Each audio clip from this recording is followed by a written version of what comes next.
Abo banyagihugu muri zone Rugazi komine Kabarore bamenyesha ko bamaze guteragira imbuto z'agatasi ariko bararindiriye ko bahabwa ifumbire barabura na nkiboneka gihabwa batanze ibiturire nkuko bivugwa n'isoko ryacu. Byumvikana ko ngene umuntu yotanga amafaranga yiwe ngo ariko ariha ifumbire akagera mu kwezi kwa 12 gutyo mugabo hakagera n'umunsi akabura ifumbire ni nkeya iza nabi n'iyije itangwa nabi ku biturire bigatuma abanyagihugu twidoga.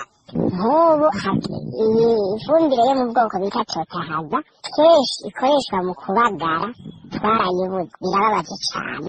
Abo banyagihugu bagiriza abari muri koperative yitwa Mahoro yatsindiye isoko ryo gutanga ifumbire muri iyo zone ya Rugazi karibo basaba ivyo biturire ibituma umurimyi muto mutadashikirwa naho yoba yarisha amahera nkuko isoko ryacu ribandanye rimenyesha.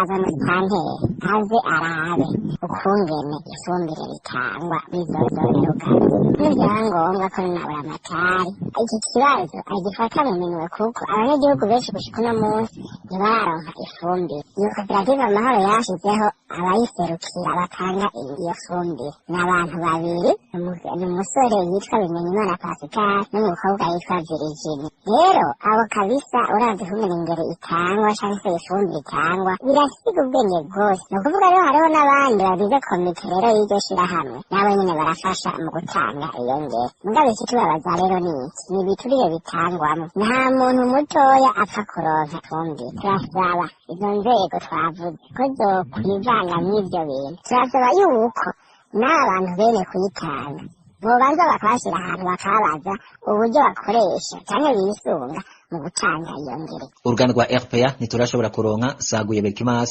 musitanteri wa komine Kabarore hamwe na Cishayo Remi Buramatari w'intara Kayanza kugira bagire ico bashikirije.